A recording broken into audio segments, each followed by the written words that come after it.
ประเทศไทยทำเอาฝรั่งอึ้งอีกแล้วทุกคน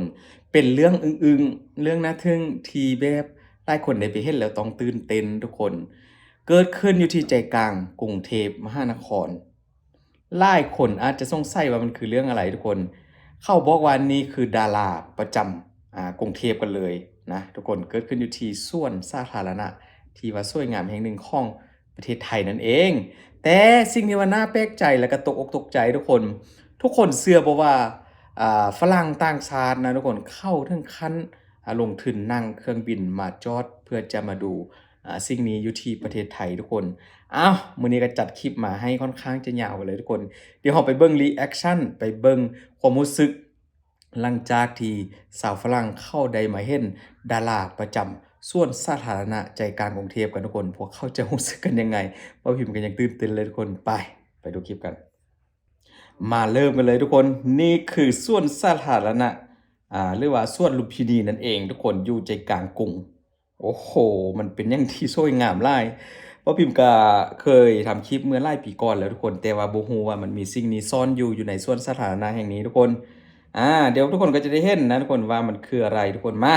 เรามาเริ่มคลิปกันเลยทุกคนก็คือชาวต่างชาติหลาย10คนเลยที่พวกเข้ามายืนมุงยืนดูอะไรสักอย่างทุกคน ให้ทุกคนสังเกตไปพร้อมกับเบาพิมพ์ทุกคนดูแบบจริงๆจังๆเลยทุกคนเห็นบ่อยู่ใต้ต้นไม้นั่นทุกคนนี่มีทั้งผู้บ่าวมีทั้งสาวฝรั่งทุกคนแล้วก็มีคุณลุงคุณตาฝรั่งแน่นั่นก็คือตัวเงินตัวทองทุกคนตัวเงินตัวทองที่อ่าพี่น้องชาวไทยรู้จักและคุ้นเคยกันนั่นแหละทุกคนแต่ว่ามันเป็นเรื่องแปลกหลายที่ว่าเกิดขึ้นอยู่ที่สาธารณะแต่มันเป็นอย่างที่ว่าเมืองไทยเข้าอนุรักษ์และก็ปล่อย ให้ตัวเงินตัวทองอาศัยอยู่ส่วนสาธารณะที่ว่าสวยงามแบบนี้นะทุกคนและสิ่งที่ต่อมาก็คือสาวฝรั่งทุกคนเข้าตั้งใจเดินทางมาดูนะตั้งมาดูจริงๆเลยทุกคนเป็นเหมือนกับกรุ๊ปทัวร์กันเลยในการเข้ามาดูเจ้าตัวเงินตัวทองซึ่งว่ามีหลายร้อยตัวกันเลยแหละอยู่ที่สระแห่งนี้นะทุกคนอ่านี่แหละคือสิ่งที่ว่ามันบ่น่าจะมีก็มีนะทุกคน เพราะพิมพ์กับบ่ฮู้ว่าอยู่ที่เมืองไทยเขาตั้งใจอนุรักษ์ไว้ให้ชาวต่างชาติได้มาเที่ยวชมหรือบ่ทุกคนกับตัวเงินตัวทองเพราะว่าบางพื้นที่ที่บ่พิมพ์เห็นข่าวก็มีการจับนะจับแล้วก็ไปปล่อยแต่ว่านี่คือแบบเขาปล่อยวิ่งลิ้นเหมือนกับสัตว์เลี้ยงทั่วไปเลยทุกคนและที่ว่าน่ารักไปกว่านั้นก็คือเจ้าตัวเงินตัวทองแต่ละตัวที่บ่พิมพ์ได้เห็นทุกคนได้เห็นนี่ก็คือแบบ มันบ่ได้ทำร้ายคนเลยทุกคนแล้วก็บ่ได้กัดบ่ได้ทำร้ายร่างกายคนอันนี้คือหนุ่มฝรั่งคนนี้ทุกคนอดใจบ่ได้พอได้ไปเห็นก็คือแบบจับเอามานั่งเล่นอยู่ที่เก้าอี้ริมสระน้ำเลยทุกคนอยู่ในสวนสาธารณะลุมพินีนั่นเองทุกคนโอ้ my god ทุกคนนะถือว่าสาวต่างชาตินี่เขาก็คงจะแบบอยากจะมาดูโดยเฉพาะอยู่แล้วนี่ทุกคนเห็นบ่สังเกตเลยคนถ่ายรูปถ่ายคลิปอยู่ด้านล่างนี่ก็จะเป็นฝรั่งหมดนะ อันนี้ก็เจ้าตัวเงินตัวทองน่าจะแม่นหยอกล้อกันลิ้นทุกคนกอดรัดฟัดเวียงกัน เป็นคลิปที่ว่าน่ารักแรงแล้วก็เป็น viral หลายทุกคนนี่ความน่ารักของตัวเงินตัวทองที่ว่าหลายคนคุ้นเคยอยู่แล้วนะกับวิถีเมืองไทยพี่น้องชาวไทยแต่ว่าชาวต่างชาติคือบ่พิมพ์ก็ยังบ่เคยรู้มาก่อนว่ามีแบบนี้ทุกคนแม่นบ่มันจะออกมากลางถนนแบบนี้เลยทุกคนฝรั่งเข้ามาเห็นเขาก็หยุดอ้อมตีวงมุงดูถ่ายรูปถ่ายคลิปกัน สังเกตเลยว่ามันบ่ได้แม่นตัวน้อยๆนะทุกคนนี่เบิ่งผู้หญิงเสื้อขาวยืนกับตัวเงินตัวทองอยู่ด้านล่างทุกคนซ้ำกับหุ่นของตัวเงินตัวทองเหมือนซ้ำกับผู้หญิงเสื้อขาวเลยนะทุกคนบ่ตัวใหญ่แรงโอ้โฮเมืองไทยอาจจะเป็นปกติแล้วแต่ว่าบ่พิมพ์ก็มั่นใจว่าชาวต่างชาติเขาเห็นเขาก็ตื่นเต้นแล้วก็เขาก็แปลกนะทุกคนว่าเป็นหยังสวนสาธารณะแบบสวยงามขนาดนี้ต้องปล่อยตัวเงินตัวทองมาเยอะขนาดนี้ทุกคนนี่ ฝรั่งเยอะมากทุกคนก็โมโหเข้าไปนั่งดูอะไรนะอยู่ที่สวนสาธารณะลุมพินีทุกคนหรือว่าเป็นงานสังสรรค์อะไรสักอย่างนะอ๋อมีเวทีเด้อทุกคนหรือว่าเป็นงานคอนเสิร์ตบ่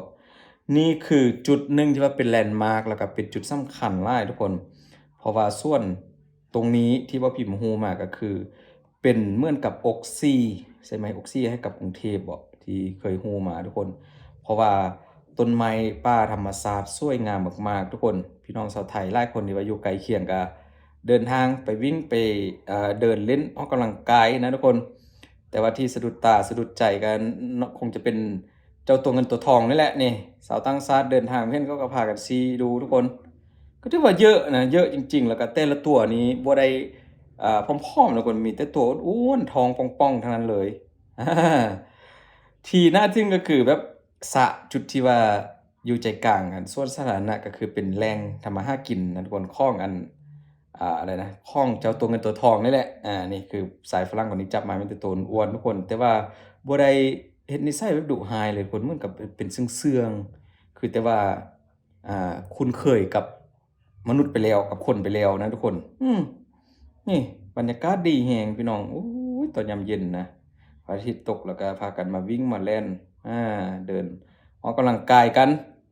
แลนด์มาร์กที่ว่าสำคัญก็คือแบบมีทั้งตัวเงินตัวทองออกมาให้ชมนี่ทุกคนดูเพลินๆเหมือนกับจระเข้เลยเมื่อกี้นะเดินข้ามถนนให้กับฝรั่งได้ยืนงงกันทุกคนแต่ละคนAmazing Thailand Amazing Thailand